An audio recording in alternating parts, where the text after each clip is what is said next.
общем-то, хотя какая-то определенная память, оказывается, к нашему удивлению еще осталась. Да? Даже в Татарстане, даже, когда были экспедиции там были, люди помнили о том, что они рождение в Башкирии. Но это не играет такую роль, это, в общем-то, достаточно интересные отдельные вопросы. Вот. И главное то, что у нас получается так, что все объединения, и официальные, и неофициальные, они вокруг одного Уфимского центра. В Уфе есть официальное объединение общественных организаций башкирских, Всемирный Тай-Башкир, его исполком постоянно действующий. Это не одна организация, а именно формально это объединение многих. Естественно, у нее филиалы по всей стране, потому что башкиры живут по всей стране. Но особенно вот эти филиалы Горяшка, наша ТД. Интересно, что не правительственные организации, то есть откровенно националистическая СБМ, например, Союз башкирской молодежи, которым тоже в то время пугали всех от пенсионеров. Вот. Но на самом деле, я потом скажу, почему я считаю, что она полностью националистической не была. Но вот этот Союз башкирской молодежи, который себя позиционировал как такие профессиональные, радикальные националисты, они-то легальные, они были запрещены. Они создавали свои филиалы. И что интересно, уже ко времени, когда сам СБМ распался, вот, его уже не было в Уфе. И мы просто полагали, что его нигде нет. Но когда приезжали в Челябинск, например, нас встречала ячейка СБМ, причем они вполне себе легально работали с местной администрацией и так далее. То есть у основной ядра СБМ уже был кризис, он уже исчез, вот, а на периферии они еще действуют. Но, короче говоря, в любом случае у нас все вокруг нашего ядра. В Татарстане на самом деле то же самое, несмотря на то, что у татар, в отличие от башкир, очень сильная диаспорная составляющая исторически, да? Вот, и в том числе, а также существуют традиционные общины татар, которые стали татарами, находясь в пределах своей родины, как вот Мещерский край, например, Нижний Полок, да? Они же, когда приняли на себя имя татар, они всегда там были, они никуда не уходили. Они из основных, из самых мощных составляющих татар, Воронежской Казанной почти. Но они не входят в Татарстан. У них огромные общины, там, в Москве, Петербурге и так далее. Но несмотря на это, все равно основная роль там тоже в Казани, тоже в Татарстане. Оттуда ресурсы, и людские, и человеческие, и денежные, любые. А у нагайцев не так. У нагайцев вот именно такой союз равный. Нам это особенно интересно, потому что это еще очень подходит к башкирскому менталитету. Да? У нас тоже постоянно очень такой психологический рудимент военной демократии. Вот я наблюдал, как создавались различные башкирские неофициальные структуры. Почти всегда люди именно в виде шуров начинают располагаться. Как сказать, союз равно. Каждому хочет высказаться, и каждый понимает другого как равного. А это очень важно. Это восходит, в общем-то, еще к политической организации Башкир, которую Влад Атабаев назвал ее политией. Чем объяснялась такая живучая башкирская именно политической организации, скажем, времена Башкирского восстания. Казалось бы, при полном превосходстве одной из лучших армий мира того времени, русской армии по поражению, да? А здесь, прямо в центре России, постоянное восстание, причем последний успешный из них, это было восстание 1605-11 годов, под руководством Молдавии, Сикеева, почему-то Ликеева, когда башкиры подходили под Казань, подходили под Самару, Саратов и так далее, порубались на Кавказ. И дело закончилось тем, что, по сути, башкиры по договору опять вошли заново, башкирское посольство заново приняло шерсть, то есть вошло в подданство России добровольно, в 1720-х годах. Это просто такой маленький курс истории. В чем там дело было? Тоже в том, что не было такого центра, для которого можно сказать, что тут проблемы. Потому что договариваться приходилось, можно сказать, скажем. На Кавказе это явление тоже хорошо знакомо, хорошо известно, есть много таких примеров. Да? Вот, поэтому здесь объяснять это не надо. Но я просто к чему? Потому что это очень интересная вещь, но все-таки у нас все было вокруг своей автономии. Здесь немножко по-другому.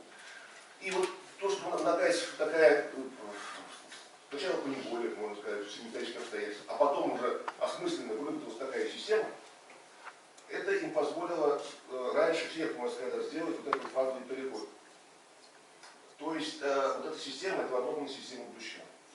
Она очень полезна именно тем, что если какой-либо центр сделает ошибку или поддаст какому-либо давлению, вот, для других, для централизованных структур, это означает распад и кризис.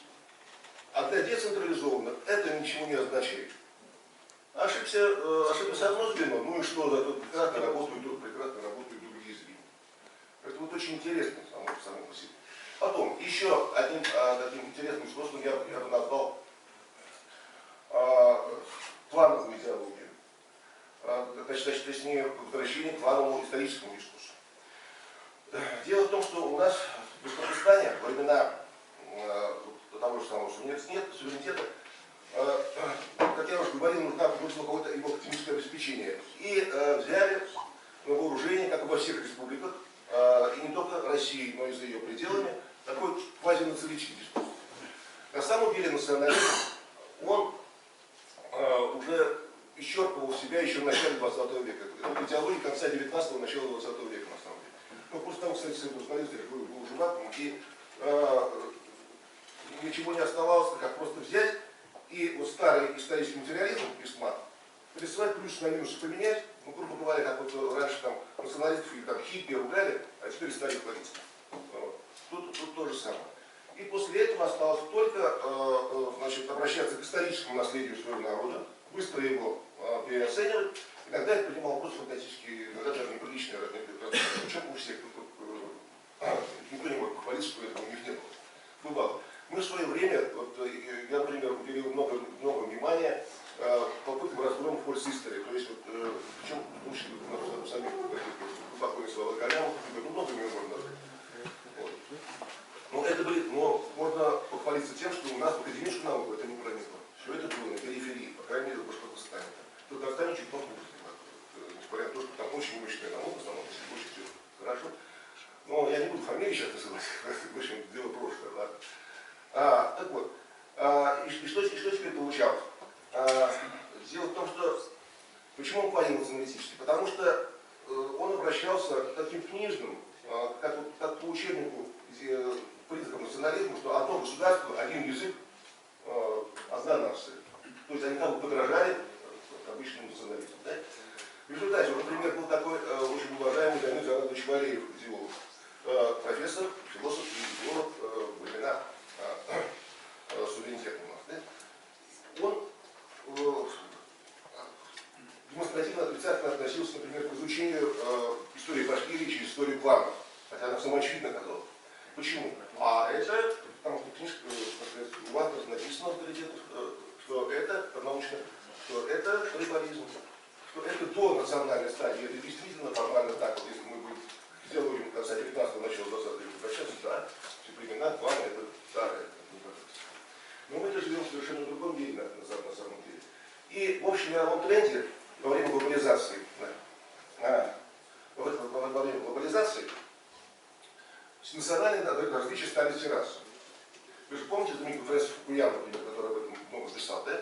Что будет свой плурализм, что все эти нации начнут стираться и так далее, и будет культурное значение. Это не оказалось. К удивлению философов, в конце 90 века начался мощный взрыв этник. Иногда кровавый, как вот это было в Югославии, как это было в Чечне, там, в Туве и так далее. Вот. Почему?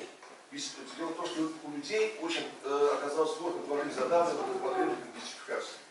Мы носим одну одежду. Мы значит, общаемся, может, одинаково. Наши дети смотрят одинаковые мультики, смотрят мультики, одинаково и так далее. У нас стираются языки, я смотрю, что самые большие, да, казалось, а потребность остается. И вот тогда, значит, эта потребность часто реализовывалась в формах, которые раньше считали архаичными. Те же самые планы. И вот в Башкирии, например, возникло такого, с одной стороны, такой экспертный пул традиционалистов, я не находил, в том числе, даже Мухаммадович, которые обратили внимание в том числе и на это. Во-первых, они считали, что нужно обращаться не к национализму, а к более широким цивилизационным объединениям, объединяться на основе традиций, которые могут быть народу близка. С другой стороны, идти, наоборот, через, казалось бы, изучение малых форм, таких джуманов, как планов и так далее. Успех сразу скажу, был блестящий.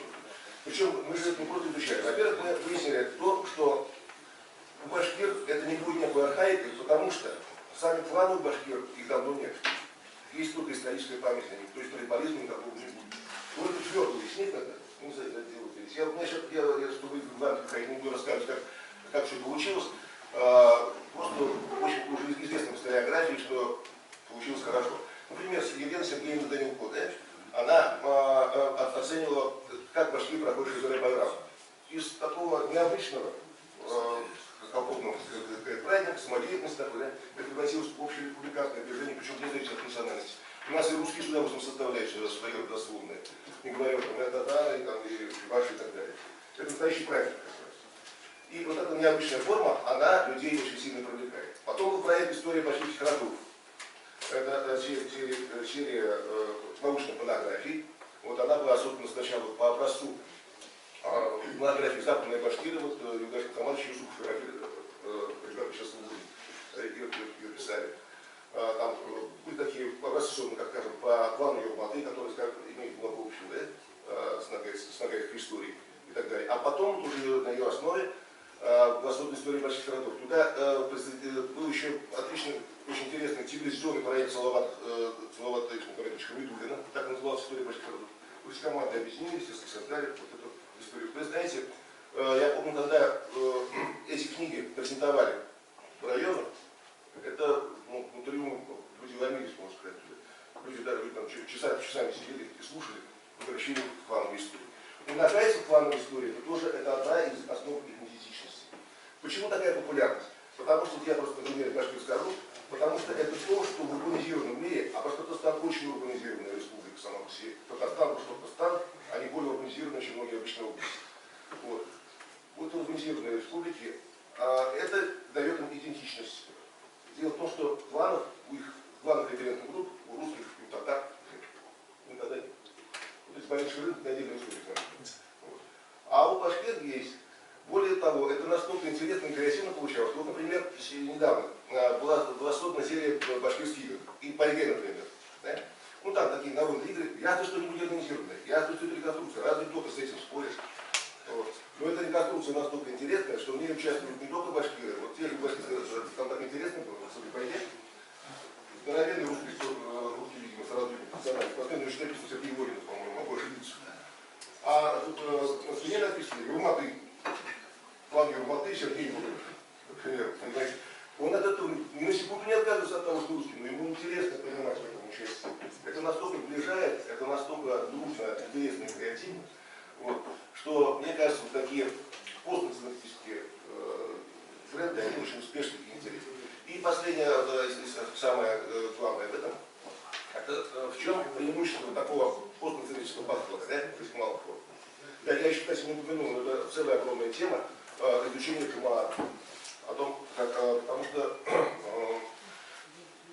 значит, у нас вот изначально жмады, они тоже были оппонировали националистическому дискурсу, поэтому тоже это отдельно надо говорить. То есть, если раньше это было относительно маргинальной темой, теперь все знают, да, как молодежь идет в ислам, насколько это интересно и насколько ничего. Итак, что у нас получается самое главное?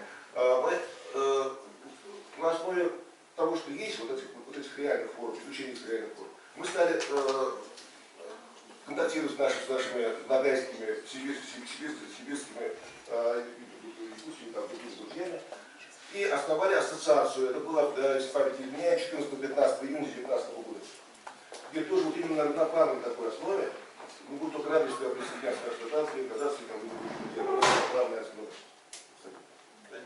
Вот. Ассоциация по защите идентичности, защите и развитию идентичности чувств народов в России. И там вот на этой основе выработаны очень простые, мне кажется, очень понятные принципы. Это вот равноправие между всеми этими субъектами. И то, что взаимодействие с любыми центральными структурами, будь то административное или экспертное, осуществляется тоже на равноправной основе. То есть нам не нужны никакие прокладки, никакие посредники. Просто вот субъекты сами так все очень просто. Мне это кажется очень перспективным и интересным. Тем более этим уже очень заинтересовался Федеральное агентство по делам национальности. Вот завтра в этом будем, как члены экспертного совета Федерального агентства. Этим заинтересовались московские и уфимские многие другие структуры. Все считается очень позитивно, очень интересно. Даже мы считаем, что в начале большого пути. Спасибо.